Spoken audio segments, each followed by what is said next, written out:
బెదరు ఈ రిపోర్ట్ చూడు. ఇక్కడ సేల్స్ వాల్యూస్ ని సెలక్షన్ చేసి హోమ్ ట్యాబ్ లో కండిషనల్ ఫార్మాటింగ్ లో top and bottom rules, top 10 items. ఇక్కడ నేను ఏ నెంబర్ అయితే ఎంటర్ చేశానో అన్ని టాప్ సేల్స్ వాల్యూస్ హైలైట్ అయినాయి. ఇక్కడ నేను 5 అని ఎంటర్ చేశాను, టాప్ 5 సేల్స్ వాల్యూస్ హైలైట్ అయినాయి. ఇది బేసిక్ అండి. మరి అడ్వాన్స్డ్ ఏంటో?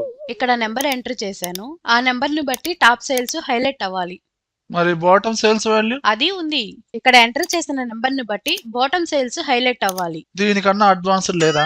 ఇదే అడ్వాన్స్డ్. ఇంకోటి ఉందా బాయ్? ఇక్కడ టాప్ సేల్స్ ఎంటర్ నెంబర్ దగ్గర 5 అని ఎంటర్ చేయి, టాప్ 5 సేల్స్ వాల్యూ హైలైట్ అయినాయి. ఆ సేల్స్ వాల్యూ యొక్క సమ్ కూడా ఆటోమేటిక్ వచ్చేసింది. అబ్బో, అంటే మనం ఏ నెంబర్ అయితే ఎంటర్ చేసామో అన్ని టాప్ సేల్స్ వాల్యూస్ హైలైట్ అవడంతో పాటు దాని యొక్క టోటల్ వాల్యూ కూడా వచ్చేసింది కదా బెదరు. అలానే ఇక్కడ బాటమ్ సేల్స్ నెంబర్ ఎంటర్ చేస్తున్నాను 3, bottom 3 sales values red colour లో హైలైట్ అయినాయి, దాని యొక్క టోటల్ వాల్యూ కూడా ఆటోమేటిక్ వచ్చింది. ఈ డిజైనింగ్ ఎలా చేశారు? డిజైనింగ్ తర్వాత దీని యొక్క సమ్ వాల్యూ ఎలా వచ్చింది బెదరు? ముందు డిజైన్ చెప్పండి. ఈ డిజైనింగ్ ఫార్ములాస్ యూస్ చేసి ఈ టోటల్ ప్రాక్టికల్ రిపోర్ట్ అనేది ఎలా క్రియేట్ చేసిన కంప్లీట్ వీడియో కింద కామెంట్ సెక్షన్ లో ఇచ్చాను, చూసి నేర్చుకోండి. ఓకే బెదరు.